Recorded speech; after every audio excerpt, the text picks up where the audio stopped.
The Honorable Roger Wicker, U.S. Senator, and we have limited time with the guy because he's busy. So good morning, sir. How are you? Hello, Paul. How are okay? you? I was really surprised at that song, but there you are. Flowers in your hair. Yeah, but when you go to San Francisco, wearing a flower in your hair is the last thing you're going to worry about right now with the homeless packing the streets there. What a debacle. Your thoughts on the State of the Union last night? We covered that a little bit earlier with Russ, but from your perspective, and by the way, at one point there, he mentioned that the Iranian people instead of the Ukrainian people, which was a little bit of a snafu there. So your thoughts on the event last night? Well, he's had a bad year. And everybody knows it, and the polls show it. He's down around 37%, and his approval ratings, I think, is probably the lowest any president's been after 1 year. And he had a bad speech. Now I'll say one thing. He knew the words to say about Ukraine and about praising Zelensky, who's the hero of the free world. Because he stood up to Putin's Russia and he slowed their march. So he knew a line that would get Republicans and Democrats out of their seats and fire the American people up. But after that, really it's just another rehash of Build Back Better, free stuff, more money, which as we know the economy had already started roaring back because we're out of COVID. Yeah. And the last thing we needed to do, according to Democrats and former Democratic officials in the Obama administration, was pour more money. And so he's brought about this inflation, and we're stuck with it. So he wants to blame people who are trying to sell stuff and saying they need to cut their prices. We have a serious inflation problem. We have a serious border problem. 1 million people or more illegally crossing the southern border. And suddenly, last night, he says we need immigration reform and border enforcement. So none of it rang true. I hope we can join together as Republicans and Democrats this week, or hopefully early next week, and give the Defense Department the money they need to assist our noble friends in Ukraine to fight Russia. So, Senator, there had to be a lot of hypocrisy dripping down. I'm sure I didn't. So wonder it didn't wet the camera lens when you had Nancy Pelosi and Kamala Harris stand up and clap for that border statement, along with Ted Cruz. I mean, how could you contain yourself then? Well, actually. We forget, even Barack Obama said one of the tenets, basic principles of nationhood is that you protect your own borders. This is the first president who just, even before taking the oath, issued an invitation. He says he didn't mean it that way. But, there's no other way that people in South and Central America and really around the world could have taken it any other way. So, yes, it was. It was surprising and ironic. Let me ask you this. From a military perspective, what's your assessment of Russia as we get, because it seems like some people are saying they've overestimated the Ukrainian army and the will of the Ukrainian people, and some are saying that, well, he's just trying to not be as brutal. But I saw breaking news this morning, or the total this morning is over 2,000 Ukrainian civilians have died so far. What's your analysis of them? I think the Russians can probably grind it out and accomplish what they're trying to accomplish. Mm-hmm.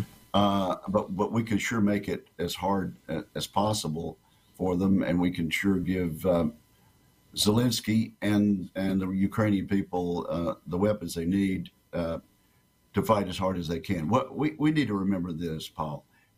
Vladimir Putin is a war criminal.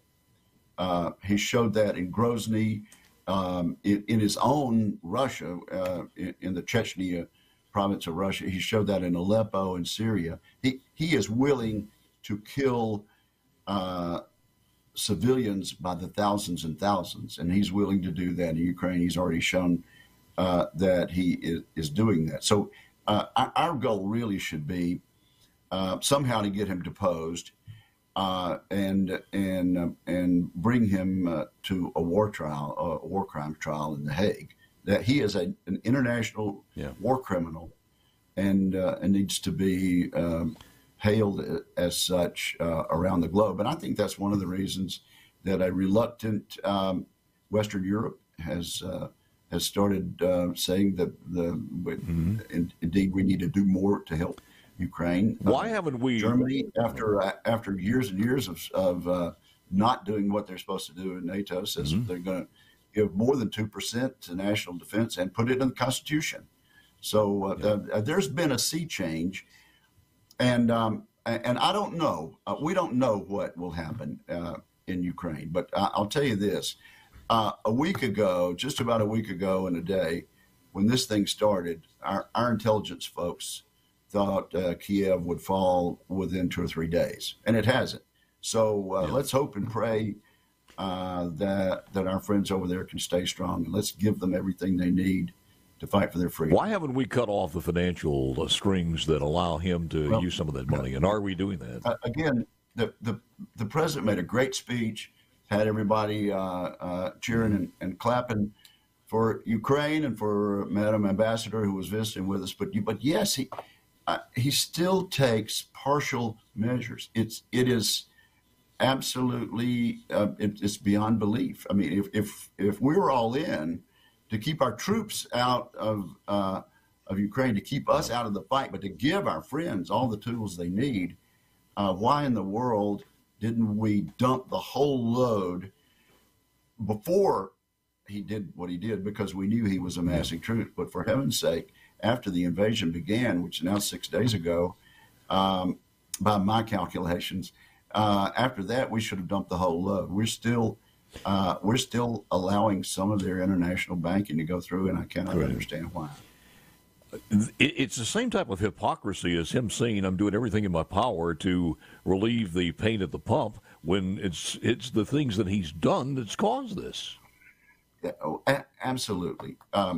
He somehow seems to think that that using European fossil fuels here in America is less environmentally harmful than using American fossil fuels here in America.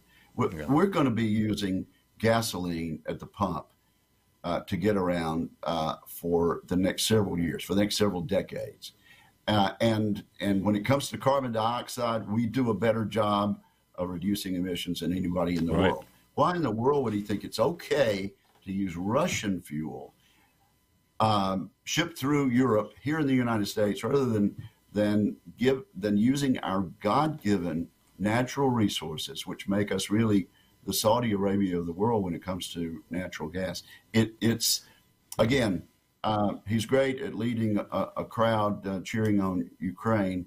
It would be a lot better if his policies would use our natural resources to make us energy independent. Would you agree that